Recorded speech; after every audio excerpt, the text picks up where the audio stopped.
My name is Lorelei Bobroff, and I'm the principal at St. Paul de Cross School, or as a very wise kindergartner called me, the boss of everything. Out of the mouths of babes, the truth is told, but often we adults never listen. The information about me in the bulletin said that my journey from stay-at-home mom to principal took some time, and it did. My mother used to call her middle child a late bloomer. Don't worry, her time will come. Well, it came. It took me a while, but I'm at a place where I was meant to be. You said that you put your life in the hands of God, and you are where you are. My mother used to say it was meant to be.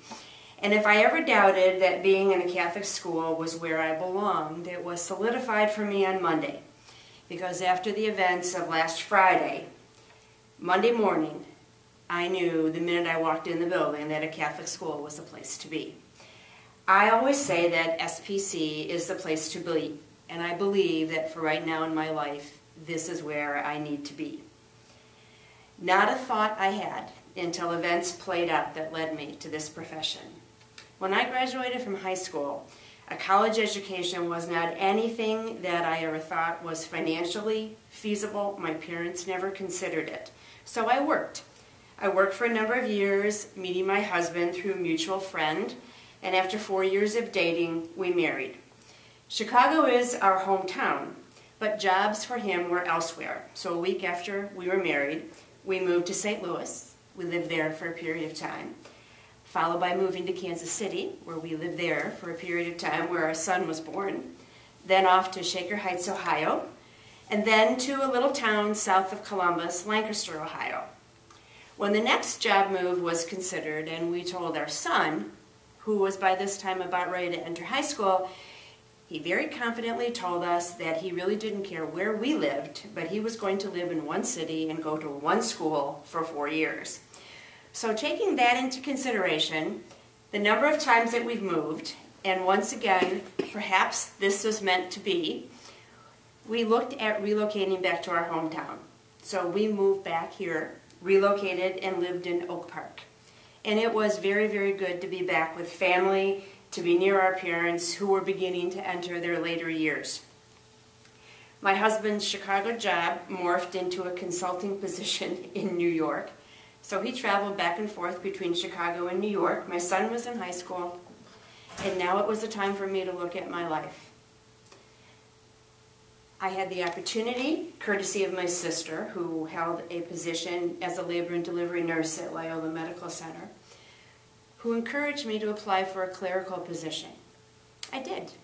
I was hired, and from the day that you're employed at Loyola, you get to go to Loyola University tuition free. So I said to myself, another sign. Didn't have a college opportunity when I was young, but now here it is. I can take 9 hours every semester, and I did. So I started college as an adult, and yes, I was the dreaded older student in the classroom that every young student disliked. I did my homework, I answered questions, but on the other end of that, I was the brave one in the room that challenged the teacher and brought up things that endeared me to the younger set very often. Like, let's ask her to ask that question. My husband's job, still traveling, which he did for 9 years. He left every Monday morning and he came home every Friday afternoon. So it was an opportunity for me to go to school, to work full-time, and to not feel as if I was relinquishing anything from my family. My son was now a freshman in college. So I felt that it was a time for me, but also a time for my family, because I had the weekends with my husband, and when my son came home from school, we had time together. So I finished college. My goal was to complete college before my son graduated from college, and I did. And I had an opportunity, very serendipitously, overheard a conversation. Someone said, oh, I heard that there's a position for a second grade teacher at Ascension School in Oak Park. Someone is taking a maternity leave. I called. I said, I just graduated in January. Can I come in and talk to you? And principal at that time said, "Of course you can." I walked in the door, I had an interview, I got the job. I was thrilled. I stayed there for a number of years. I made my way from 2nd grade to 6th, 7th, and 8th grade, language arts, and an 8th grade homeroom with religion responsibility for teaching 8th grade religion.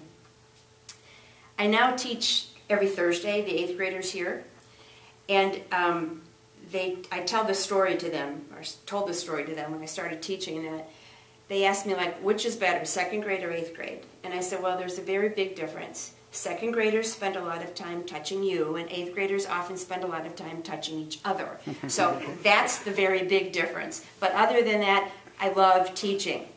And I love teaching in a Catholic environment because it brought my faith home again. My sister used to say to me, once a Catholic, always a Catholic. You read that little blue catechism book that I had when I went to my Catholic grammar school. Why are you here? To know, love, and serve God. And she would bring that up to me every once in a while, and being the older sister, she delighted in kind of digging in the fact that she probably went to church more often than I did. But when I started to teach, I had no choice but to be the person that I always knew was here, that grew and grew and grew. That first year that I taught 2nd grade, I started smack dab in the middle of teaching communion preparation. So that was amazing to me. It was like learning all over again what it meant to go and receive Eucharist, because now they're receiving it post-Vatican II, and it was eye-opening to me to be teaching these little 7 and 8-year-olds. The Catholic school environment also provided me with a faith presence with my colleagues and with the families of the students that I taught that got me through probably the most difficult time in my life. My father, who was 94, led a phenomenal life, was not ill, but he died in September. He died on September 4th, 2001, followed in December by the very surprise death of my sister. She was diagnosed in July, died in December. It was, whoa. If I had not had the school to go back to in August after she was diagnosed and to help me through that whole period, I don't think I could have done it, because it was people allowing you to show grief without asking a question, people doing things for you without ever being asked, and there was just this cocoon that kind of came around you when I was in this Catholic school environment. Because I really, really do love going to school, I went back to school and got my master's and certification to be a principal, and decided that now that I did this and this was the education that I paid for, I'm going to do something with it. So I put my toes in the big deep ocean of interviewing and fell here at St. Paul of the Cross, which is wonderful. I interviewed for the job. Father Carl, the pastor at the time, offered me the position, and I was honored to be the principal of this very, very big school. I always say that I'm the principal of this very fine, fine school, and it is. There's over 600 students and over 40 faculty and staff, and the pastor and the associates. But I would not be able to do what I do if I wasn't in a Catholic environment. When I was asked to do this, one of the items or one of the topics that I was asked to talk about was how do I deal with, or how do I communicate with all the different factions that I have during the day and still maintain a sense of community and a sense of myself and my faith. I happened to go to a seminar led by the now president of Loyola University, and one of his parting comments at the end of this talk was, "It is perfectly okay, and allow yourself the freedom to agree to disagree with people that you talk to." And that was like, oh, thank you. I can understand that. And to honor the time. To honor the time that you spend with others and to honor the time that people spend with you. And if you can give that to the people who sit across the desk from you, whether or not they're a parent or a child or a colleague, that's exceedingly important. I hope that I do that every time that somebody sits across from me. I can't say that I do it every day because sometimes the people who sit across from me are not being as nice as I'd like them to be. But that goes with the territory also. There are often people who visit my office who come for a distinct purpose. They come to see me or I've asked to see them, and sometimes the conversation is not going to be pleasant, and we know that to begin with. But I start every conversation with a parent or someone that I know is not going to enjoy the conversation or perhaps would start out confrontational with offering them the ability to start the conversation first. I'd like to hear what you have to say to me. And oftentimes that just puts people at ease to know that you're going to listen to me. And you may not like what I'm going to hear, but you're going to afford me the opportunity and you're going to honor the time that I have. And if I think there's one thing that I would tell other people to do, and other principals and brand new principals, and we're in a council of 12 schools, St. Juliana, Mary Seat of Wisdom, IC, Teklas, a number of other schools. There are 12 principals. There are 5 new principals this year. 4 men, 1 woman. We're slowly getting outnumbered. But it really is it's a very interesting dynamic to bring to our monthly meetings also. But the new principals really want to know, what do you do every day?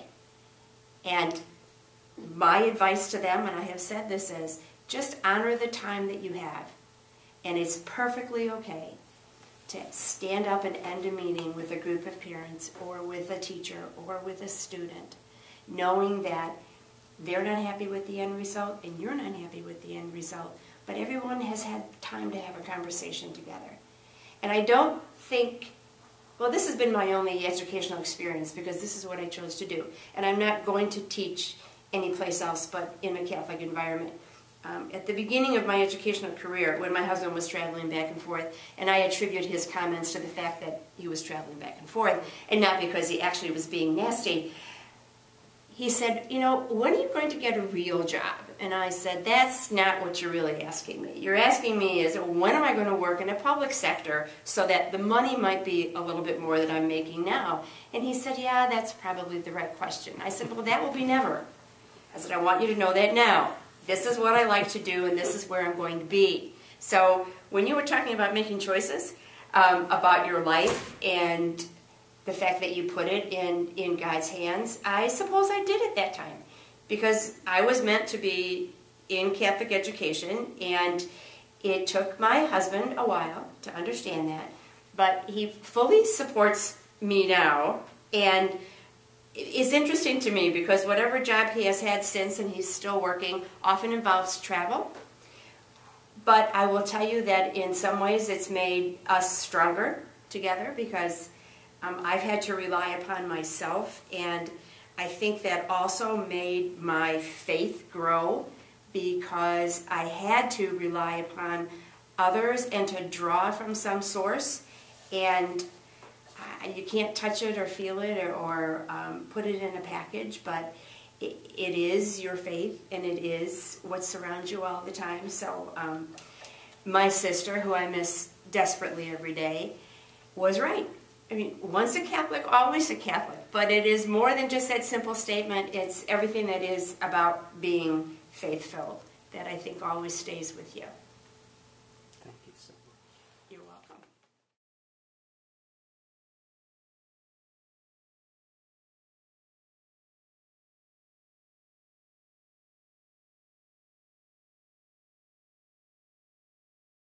I knew that you put all of this out on the internet, and I knew that you had Kathleen Jacobs speak on death and dying and talking to children. And I went to the website on Sunday night before I came to school on Monday and specifically to listen to what she had to say, and then emailed her, and we were talking back and forth so that we could put ourselves together for Monday when we came to school as to what to say and present to the students and faculty and staff. So it is a vital source. Thanks so much. You know, there's more to that story because Kathleen Jacobs, like you, agreed to do this sometime ahead of time, and the day that she presented, there was a death,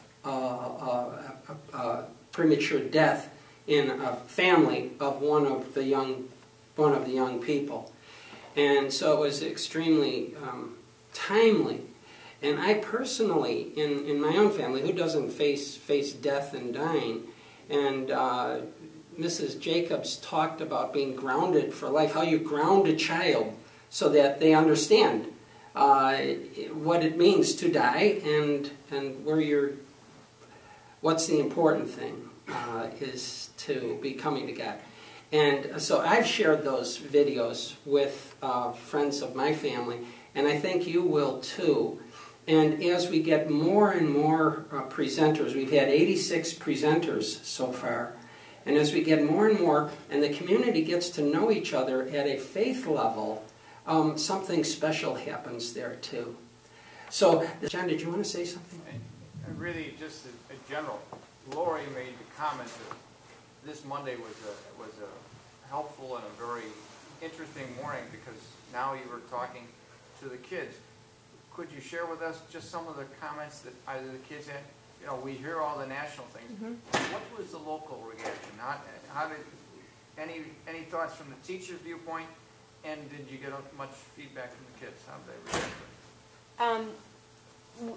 And there is a fellow staff member here this evening, also Mrs. Ross. We met together as a faculty in the morning, and I had resources for them. The Archdiocese had sent resources and things that you could use, and we met, talked, and the important thing that I stressed to every teacher was, because we start every day with prayer circle in the... Would you mind coming up here? Would you mind coming up here? Just be right here, because this is very important. I'm sorry, it's very important what you're saying. We start every day in the classrooms with prayer. And one of the teachers during our morning faculty meeting said, well, my routine in the classroom is that I start prayer. And that I say something about the weekend or I pray for something. And she said, well, I'm going to say, and I pray for the victims of. And we thought about that for a minute, and I said, let's not initiate the conversation with the students. Start your prayer circle Monday morning with, and I pray for all my family, friends, and relatives, and then let the students take over.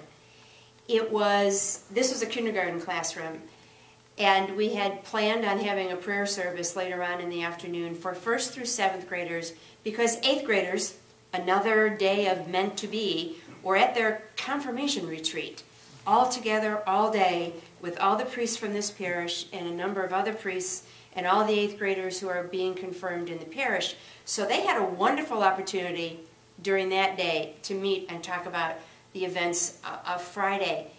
So what we stress to teachers and what teachers carried through in the classrooms, because they're wonderful at what they do, is they let the children lead them. And if it was brought up during prayer service, it wasn't ignored, it wasn't dwelt on, and it wasn't expanded. So that if a student in 1st grade, which they did, prayed for the little girl who got killed on Friday, then they would say, Lord, please hear our prayer, and they would follow their routine. So we really took our lead from them, and it was, when I spoke to, because I concentrated on the 1st and 2nd graders, asking teachers what they saw in their classrooms, and what they saw was exactly that. It was mentioned, it was prayed, but it wasn't a conversation that they dealt or dwelled on all day long. And did you, Mrs. Ross, you didn't see, children were to initiate. I had planned on just following, like you say, following their lead, and I was prepared with some things in my mind to say, but actually no one brought it up. Now I do see children in small groups, so perhaps it was more appropriate that they would have brought it up in their general classroom. Right. But yeah, I was, and then getting back to the prayer service that was planned in the afternoon, it was so comforting for adults, but I think the children, whatever level they were at, could take from whatever. 20 children walked up, 20 first graders walked up with white tulips, and the adults all knew what that meant, and I'm not sure the children quite understood the significance of it. And then 6 teachers walked up with red tulips for the teachers who had been killed. So it just was a very, very emotional and comforting experience for me. And again, I was just very thankful. I thought, well, I have friends who teach in the public schools, and I thought, I wonder what they're doing, because I don't know how I would get through this if I weren't in this environment. You mean it was comforting because of the spiritual component? Exactly. And because if you wanted to, if a child wanted to say to you, which some did to teachers, I really want to say a prayer now for, and they'd name a name, and of course that was allowed. We also send information home to parents with resources about what to say, and they could go to places to look. And we also offered parents the opportunity to come to the prayer service and sit with their child, or if they did not want their child to go to the prayer service, we kept them in a classroom supervised, so that I did not feel, nor did any teacher feel, that it was our role to relay any of this information to any student, that it was parental, and that was their right to do and not ours. We had to recognize it in a way, though. I felt that was exceedingly important, that we recognized it, recognized the tragedy, and again, like Dorothy said, we could do that because of where we are. Yeah. And the freedom to do that at any level, and we chose a prayer service, and it was very nice. It was a good day.